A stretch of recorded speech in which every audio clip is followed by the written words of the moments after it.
You are now tuned into Late Night Bnastybeats.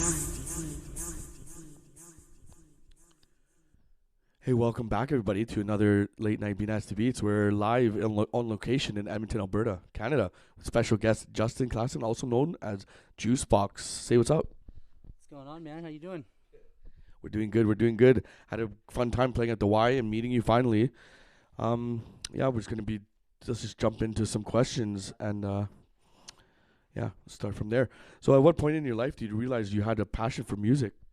Well, that'd be back in high school. I got my hands on my Metallica album, probably in I don't know when would that have been, grade 10, and I connected it with it and resonated with it so much that I just felt like it really grabbed a hold of me, and it kind of took me and started guiding my whole musical perspective on everything. I have like 7 years of classical choir training, and that was what made me kind of get interested in like wanting to learn how to sing, and I wanted to join a band actually. So yeah, so that was when it kind of started off and just kind of carried forward from there.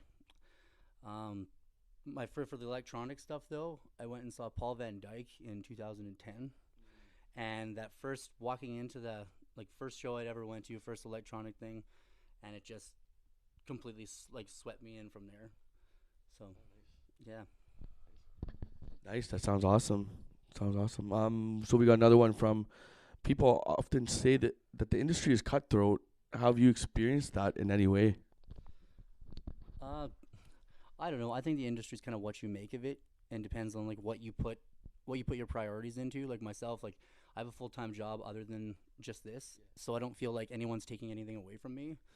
So, there's always other people that are going to be out there that either want the best for you or they don't, and some people feel threatened by progress. I think everyone will go through that once in a while, and I just think it's really more important like how you decide to handle it is really what you'll make of it. And the best thing is not to get bitter, right?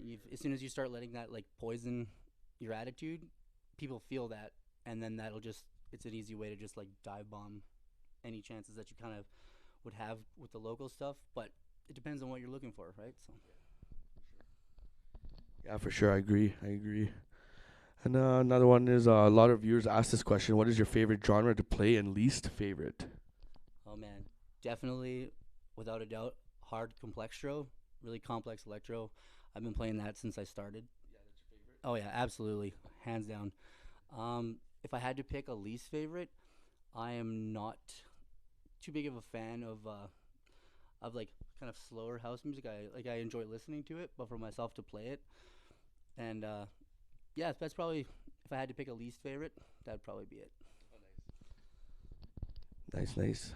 What do you think the best quality is that makes you stand out above the others? This one's a little more. We got a lot of fans ask this one usually. I think if I had to pick something, it'd be my level of energy.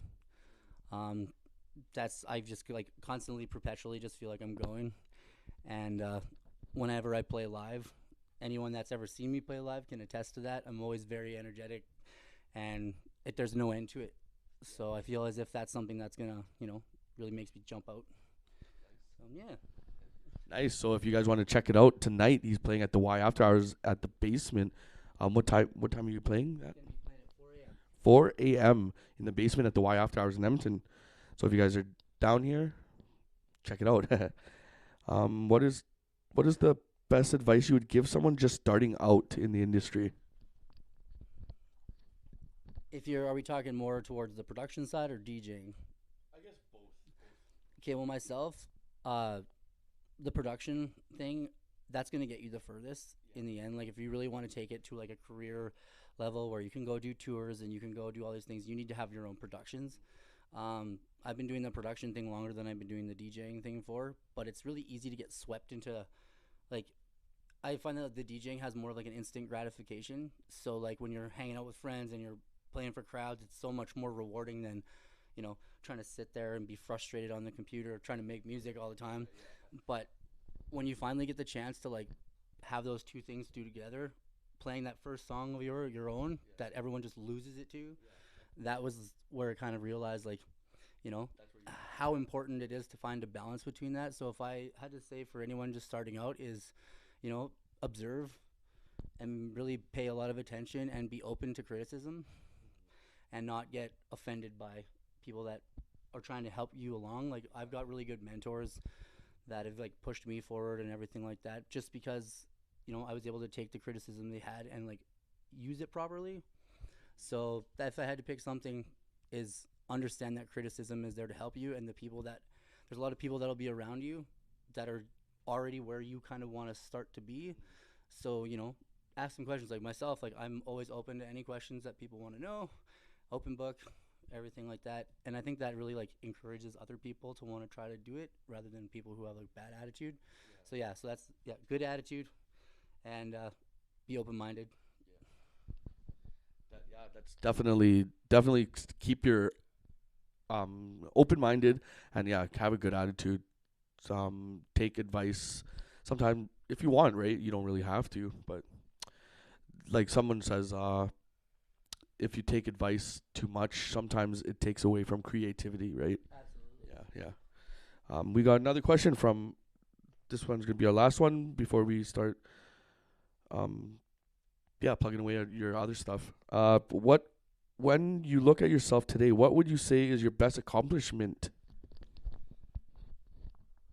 As far as my accomplishment is really just to be able to like, I always like to compare the songs I made from a long time ago to the ones now. Like the production thing for me, that's my favorite part of it, and that's my passion. And to be able to like look back at those times where I'd make a song, show it to people, and they'd be like, "Oh yeah, that's pretty good." But now like I can actually play songs that I've made and slip them into my sets, and people don't know the difference between like a professional track or one that I've made.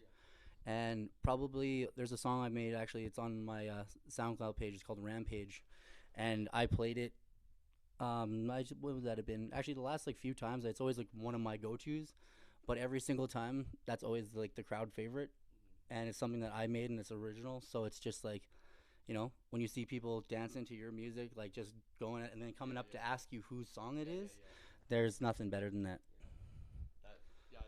That's probably like the most I don't know how you say it, like it's better than sex. It's better than anything in the world. So you want to tell us any of your links, and you said your productions and stuff, have anything in the works like on the way here? I actually have 2 new songs coming out here pretty soon. Like I said, I just pretty much just released them myself. I've actually never really sent any music out to any labels yet. I'm just kind of refining skills enough till I feel confident, but I've got a song coming out. I'd probably say it in about 2 weeks. I'm actually going to play a preview of it tonight at the club. So, I'm working on a bunch of things, and I actually have another project I'm starting too. It's a trance project, and so be looking out for that. The alias is Romeo Stasis. So I've kind of got 2 things on the go that way, but I just, going to be releasing some new stuff here soon, but I definitely like to tease them into sets and stuff like that, and it's got to test it out, figure it out first. People are going to like it, but I've got some good stuff getting cooked up for sure. Nice. Yeah, and you can talk with us on the Be Nasty label and maybe get some of your music in there for that. Just any last words, your links and stuff for the people, and then we'll just be shutting it down. All right, so all of my media pages, you can find it as Juicebox S Music, as in like Juicebox is music. So, or Juicebox is spelt with a exclamation point in place of the I, so it makes it pretty easy to find. But I've got, I'm on, the major platforms. I've got a couple of songs on Spotify. Most of my stuff is SoundCloud. And I'm also on the Raw Natural Born Artists group. So there's if you go rawnaturalbornartists.org/juiceboxesmusic, you'll find a lot of my other updated stuff too. But SoundCloud's always the tried and true. So soundcloud.com/juiceboxesmusic. And then tonight is you're doing a show. So if you guys want to listen to some exclusive music, come down to the Y After Hours in Edmonton, Alberta. I was glad to have you. finally to meet you too. We had each other on Facebook and stuff like that. But and shout out to the Y After Hours again for having me out last night. It was definitely a fun time. Went in the club, it was dark, and I left. It was sunny. Sunny, I was it's pretty crazy. I was a little tired, but it's fun. Yeah, stay tuned. We're gonna be doing this more often. When I come out to Edmonton, so we're gonna have guests all the time. And yeah, Thanks for having me. yeah. Thanks for coming. And like I said again, come to the Y After Hours. Check him stuff out, and check out all his links and stuff. And keep an eye out for him. Music coming more and more and more. We love you guys. Thanks for tuning in. Let's get booked.